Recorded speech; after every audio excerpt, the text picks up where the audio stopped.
Y a esta hora de la mañana queremos hacer un pequeño conversatorio con este tema muy actual y de mucha reivindicación de los derechos básicos de los seres humanos aquí en Colombia, y es el tema de la renta básica ya, de la que también nos comentaba Fabio Arias. Entonces quiero saludar a mis compañeros, está Heidi por ahí, sí. Heidi, Miguel, Jairo y Andrés. ¿Qué opiniones merece y cómo seguir luchando por este tema que realmente tiene que ver mucho con cubrir las necesidades básicas de nuestra población?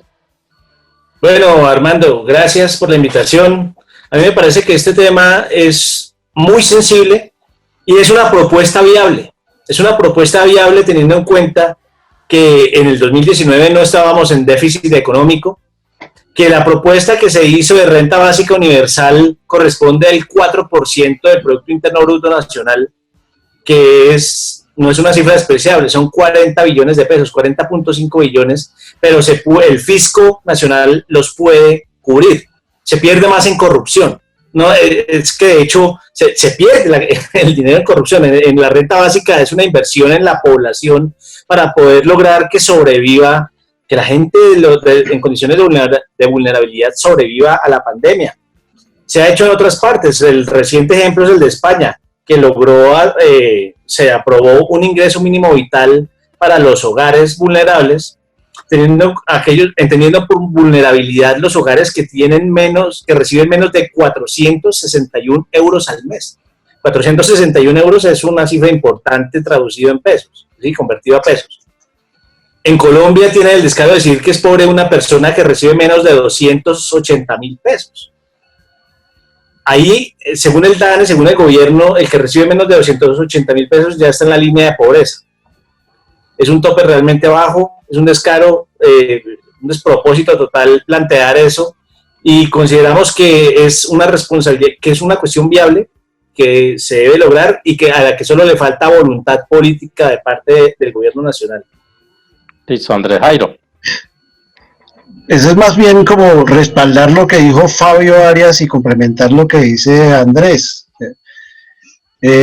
No solamente la necesidad de que la gente tenga la plata en el bolsillo, que reciba la plata, sino que la economía se mueve en el mercado, ¿sí?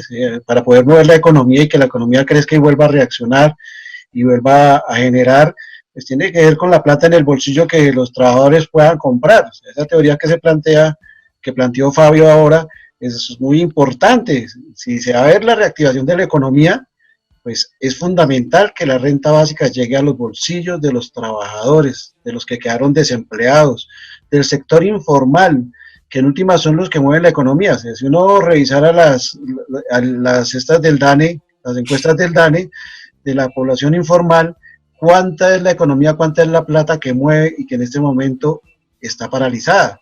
Ese sector moviliza mucha plata. A ese sector hay que mirar cómo se le ayuda, y la manera de ayudar es con la renta básica. Lo que decíamos en la vez pasada también es lo mismo, o sea, es parte también de la protección frente a la pandemia. Si la gente tiene necesidad de ir a trabajar porque no tiene plata, pues se va a llenar la gente de la enfermedad. Mientras que si sigue resguardada en la casa recibiendo la renta básica, se van a mover dos cosas: la economía, y se va a cuidar la salud, y no vamos a tener un colapso. O sea, es un análisis, pues yo creo que así por encimita, muy sencillo de hacer, que como dijo Andrés, la economía, si se va para los bolsillos de los banqueros, ahí perdimos el año todo el mundo.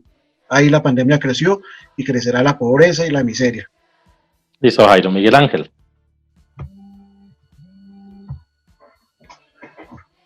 Bueno, yo creo que esta es la más importante reivindicación en este momento del país, y por supuesto también del magisterio, de la Federación Colombiana, de la Central Unitaria y del Comité Nacional de Paro.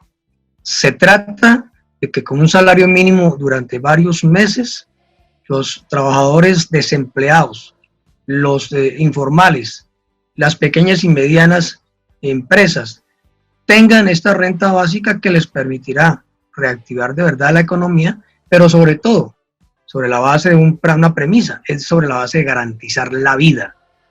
Porque la cuarentena no será efectiva si la gente no tiene salud y alimentación.